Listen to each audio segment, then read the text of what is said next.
Welcome back to the PR Bunker podcast.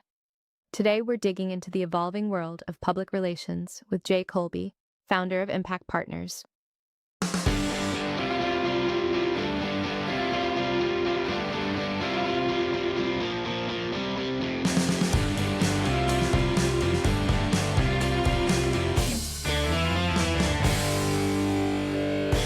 We talk about strategic communications for family offices and funds, how AI is reshaping the agency landscape, why relationships and social psychology still drive great PR, and how authenticity and storytelling cut through the noise.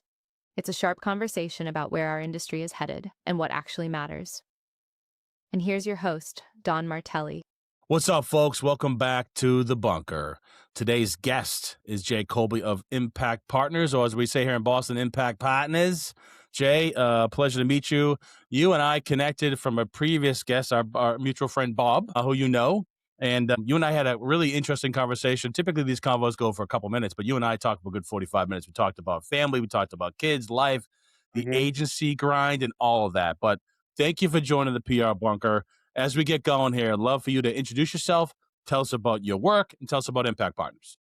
Yeah, well, first of all, thank you for having me, Don. Yeah, it was our first conversation. There was a lot to connect on, to put it mildly. So, yeah, it was awesome. But Impact Partners, we're a strategic communications and PR firm that services family offices, funds, and founders. So the funds part of that, you're looking at venture capital, private equity, private credit, venture debt, growth equity, a whole basket full of different things in there. Founders really kind of across a lot of different types of tech. I mean, whatever's hot, right? You go from AI to crypto to, ad Sure. marketing technologies, social media, everything in between. So, whatever's trending there. And then the family office one is really kind of the unique one because it's a group of people who are traditionally pretty private. In setting up a firm is that they were really strategic for opening up doors with top tier media because they literally can't get access to these people. So, I mean, they will call us, editors in chiefs, call us and say,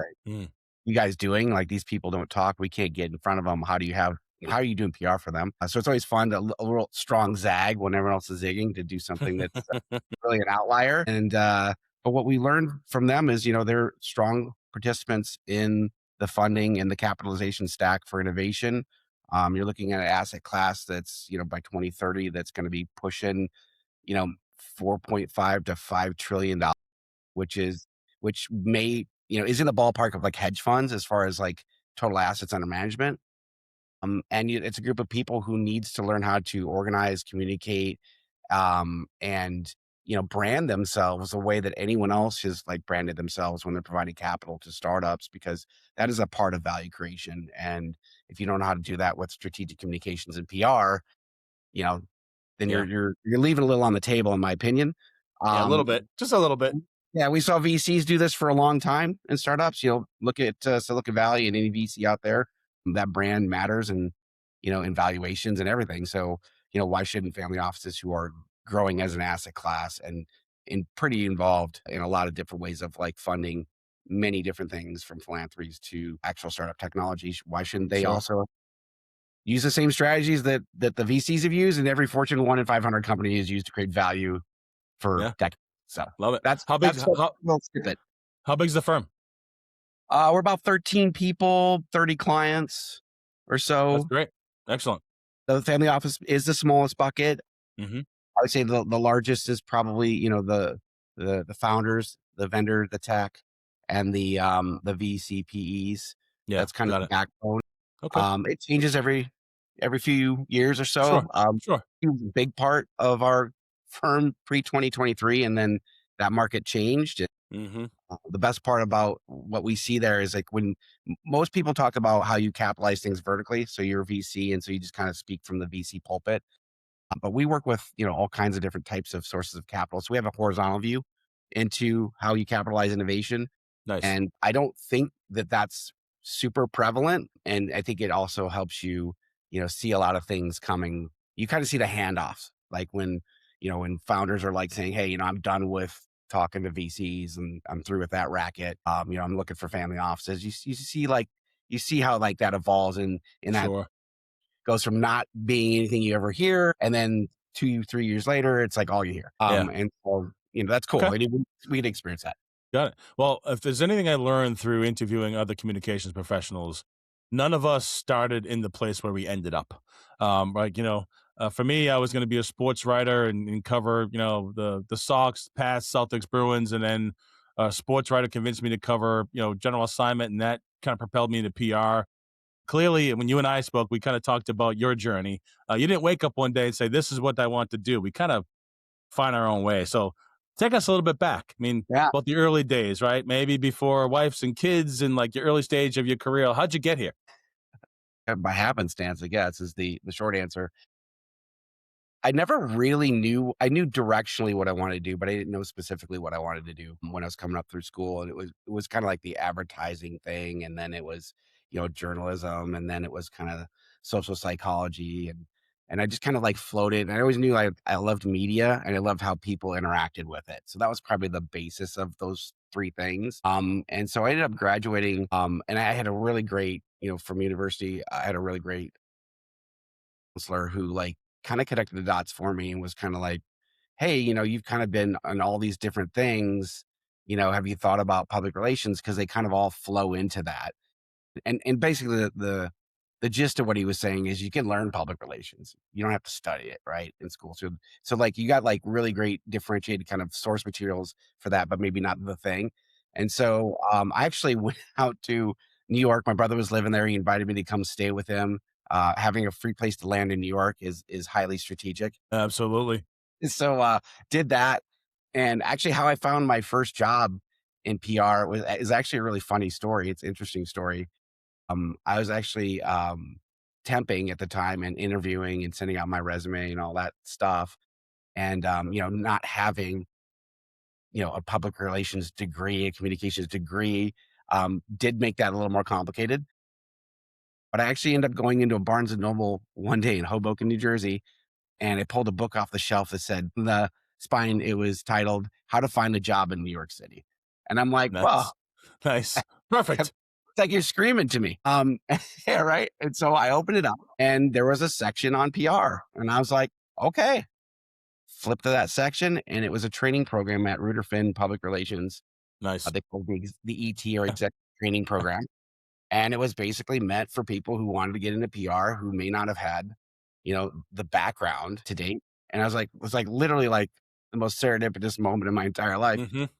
I wrote down the email for the person that was running the program, slid the book back on the shelf, walked out, and went back to my apartment and emailed her a bunch of writing samples and went in, did some interviews, got in there, and the rest is Yeah. history. I love it, man, because everybody I've spoken to during the PR Bunker podcast, nobody says I went to college because I wanted to go into public relations or marketing. They want to go into business. They kind of fall into this, and like everybody has that Barnes and Noble moment. I had mine when I was staring at a co-op when I was at Northeastern University, and they had two options: either go drive a Budweiser truck or go write about dead people at the Boston Globe because I was too late to the program. And I'm like, I was a business major. What the fuck do I know about journalism? It's like, all right, shit. Always been a pretty decent writer. Went to the Globe, started writing about dead people, and I was like, in PR, it's like every day is kind of like a loud family reunion. Phones are ringing, emails flying, people yelling at you, people love you, hate you. You're just dealing with the scrum every single day. And I think that's kind of what drives us. So, my next question is clearly from the Barnes and Noble days to today, right? You clearly got still books on your shelf behind you, which we'll get to in a second. But let's talk about the state of the agency world. I mean, you and I first talked, we talked about transparency, we talked about media, we talked about AI. There's no short of topics for us to discuss, not just for our clients, but our business. I mean, it's dramatically changed since when you and I were Cub PR people. So in your brain, from an impact partners perspective, where is the state for you all? How are you managing and maneuvering in this pretty kind of gray space these days with AI tools, transparency, media, the fluctuation of reporters coming and going, and it's yet again messy. But I think as PR people, we tend to kind of follow time. So what's your take on all that? What I think the through line's been there for a while. Just to look at like self-publishing, social media, digital, anything, the ability to kind of broadcast very quickly to a large audience is, it's been around. We're pushing decades at this point. And so that to me was the fundamental change in PR, particularly from like my social psychology background, where I came into the industry like really like looking at like how do you get people to kind of like go where you want them to go? How do you orchestrate them? What are their triggers? What are their hopes? Like how do you understand their pathways? And I don't know that a lot of PR people necessarily enter the workforce with that kind of foundation. I have not met a lot of them, which it always was one of my biggest surprises. Is like, how come nobody has, a degree in social psychology?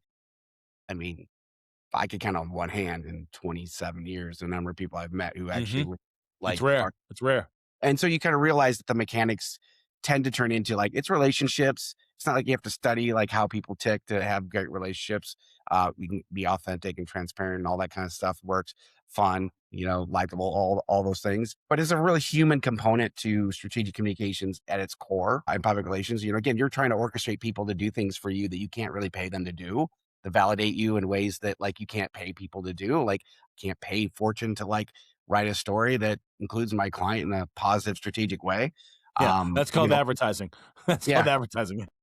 I think what happens is with technology or money, really, for that matter, if you have speed or resources, you kind of let all that other stuff go, that work and friction of public relations and relationship building, it goes away. It smooths out, right? And that's the psychology, right? So when you understand the psychology of like, if I have the resources to not try, to not earn, to not work through the friction, then I don't do it. That's just how people work, right? And so I think if you look at the through line for media, self-publishing, I think was the first big change for PR because you meet a lot of people.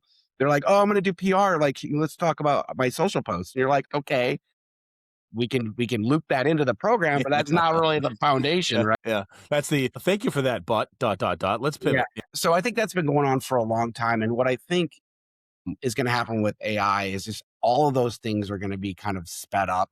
You're gonna, it's gonna get faster, Mm, noisier, you agreed. know, and all that kind of Absolutely. stuff. So I think it's just really continuation of that same through line, just at hyper speed. The one thing that's really fascinating, I'm lucky as well that I work with a lot of people in AI that have like this. I don't know if this is just happenstance or if you just draw the type of people to you that have this kind of ethos, but everybody I'm working with in AI is like really locked in on like preserving humanity and like preserving creativity and making sure that it's not wonky and sloppy and Yeah, all that kind of stuff. And so yeah, there's a really strong thread of like, let's just really hold on to the stuff that makes humans tick. Now, that a lot of it's coming from the advertising and marketing people. So, because I think they get like how quickly this can get sideways, mhm, and like they're trying to influence people, and if they put stuff in front of them and they're like, they know yeah, that they lose, so they kind of yep, there's a better mooring there. And so I think the PR ethos and those types of people in advertising and marketing we share the same space in a lot of ways. And when we talk,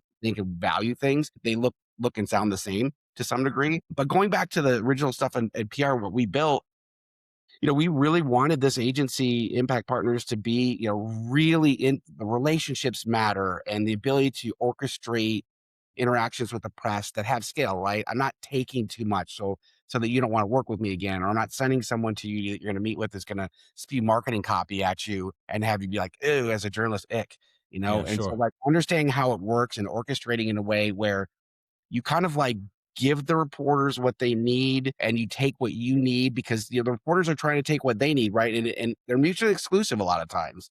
And so how do you push those two circles together in a way where there's just enough overlap for value creation, but it doesn't push too far into the other one's zone where you're like, okay, now you're like using me for clicks, Yep, as a journalist, yep, and like, yep. now I'm being taken advantage of, or I'm pushing stuff at you that makes you feel gross and you don't want to work with us again. So you understand those intersections and that value creation and that orchestration. You have a wide enough aperture to understand how they come together in a balanced way. You get to do it again and again and again and again. Yeah, 'Cause everyone's winning. But when it feels icky either way, everyone quits. So like yeah. to me, that's like the core of public relations. It's like, how do you orchestrate that? And I just think that in the age of digital, I think most firms have been sucked into, I see firms I used to compete with, I won't use names, but I go to their sites now and they got a content marketing division. And I'm like, you're Mhm, doing something different than me, right? I'm mhm, leaning into human and relationships and that balance. And you're saying like, that's too hard. And so I'm going to go create something I can just control and mhm. broadcast or push out. Content farm. Right. Yep. And Yep. so I think to me that's a white flag of like whether or not you're a PR firm. Like when you start to rely a little too much on direct everything, it's not that you shouldn't have the ability to do it, but when it starts to become more of what you do in a day, I think you become. I saw a lot of the marketing services holding companies that I've worked with and in is that PR firms tend to get warped that direction once you're proximal to advertising, marketing, social media, all that stuff in the stack. You get a little changed. And we are agency of record for Stagwell. They own 18 PR firms. They use us for some strategic things, and Hmm. is really a strong validation of that whole message. What there's still something that's in that core of PR, Yeah. that relationships and orchestration that Yeah. matter. And We, you we can't. still, you're right. I mean, you nailed it. We still own the story. We still own the relationships. An orchestra can get together and play music, right? But they Mhm, still need the person at the front to orchestrate timing and cadence. And I mhm, just think there's a reason why PR people owned social media in the early days because it was still about the story and content before advertising existed. I think that PR people glommed on to using AI tools because it was just bleeding edge and it was about content initially. But there's this, to your point, the yin and yang, where I spend more time training tools than using them to make sure if I'm going to use them, that the content is still written from this. So if I'm telling a story about a nonprofit, it's not about like, give me some M dashes and some content that looks like AI slop, but it's really informed by real narrative and conversations. And you've got to spend the time. It's like the equivalent of training an account coordinator coming out of college and say, I'm going to give you 6 months of a ramp to show you how this is really done versus saying, hey, kid, go pitch the New York Times. Right. It's impossible. So it's just to your point, it's the same work, regardless of I'm pulling the book off the shelf from Barnes and Noble or today when, in 2 seconds, this podcast will be produced because I got AI behind it. It's just still about the story, about the relationship, and about people. And I love your analogy of making sure that the reporters you work with and that when you reach out to them, you're bringing value for them, but also politely and transparently saying, this is why I'm pitching the story to you because my client wants to tell the story and this is going to benefit them. But at the same time, reporter can smell marketing content a million miles away. And it's good to hear that you're focused on the balance between the two sides, which is great. yeah, and then going back to your AI comment, I mean, first of all, when we spoke, I was very inspired by what you are doing with AI and how are you using it. I think the intelligence side of that is something we're seeing a lot of our clients working in, where it's like, how do you use, directionally use the intelligence that you're gathering to kind of like make, our profession, the reason it gets morphed into a marketing firm when you're in a holdco is because that's better business, right? You can make more money, you have more margins. And the reason you don't have those in PR is because there's a lot of work that goes into it, right? All that orchestration, understanding, figuring out when you fit where, like that takes a lot of time. And what I got from what you were doing is that you were using that to kind of orchestrate like directionally, like, hey, here's where I need to be looking right now, and using your tools to kind of intelligently say, hey, this is the direction I need to go right this minute. And then the human takes over and drives it towards that opportunity. And I think that's a really smart way of using it. It's not about scale. It's about like understanding what you're seeing and orchestrating again in an intelligent way towards where the opportunities are, which, before took a lot of man hours and you just shaved a lot of those out. So I think that's the inspiration. If you're using AI to put plans together that should be 8 pages long and they're 15 because you used AI, you're not doing it right. No, You not know, at all. if you're like blasting notes out to like, 400 people instead of like maybe, 50 to 100 that are the right fit because you have the volume to gather them all, you're not doing it right. I think that all like, you know, and the problem is there are versions of like hyperscale voluminous things that have success, Yep. but I feel like they erode over time. And at some point, people drop out of those systems and they're like, yeah, I don't really want to either. But when you have like, and again, might be a little bit like the LSAT, right? Where you like what it takes to like score really well in the LSAT is great for most versions of practicing law, but apparently it's like uniquely bad for like the highest Supreme Court interpreting law kind of like conversations. And so they're Hmm. kind of mutually exclusive. I think AI, PR, and like all that kind of fits in the same bucket where like you can probably fire off a bunch of transactions and get some hits and all that kind of stuff. But like if you want to build a story that when you look back, you're like, that's one of the best stories that I've ever had on a client, or that's the best group of clients in a single story that I've ever seen. Like I think that's the work you can do when you're a little more human And then the random scaling of hits and being in a lot of places at once with a quote is Agreed. probably you could still probably drive that with technology. So I Agreed. think it's a little bit of both. I agree. Usually get to this point of the conversation, when I get 20-ish minutes in, I always ask kind of an off-ball random question. And so in a minute or so, I'd love to have you tell me the story, what's over your right-hand shoulder, which is the bookshelf. I see books, I see children, I see a little bit microcosm of your life. Give me the 30-second of Jay as the guy, not the agency owner, the PR guy. Like, who is Jay? I'm a yeah, I'm a consummate like zigger when people zag. Like it's weird for something in PR. Like I really, really enjoy like being outside of the noise and the circles. Mm, I think that's what's next is always sitting over there.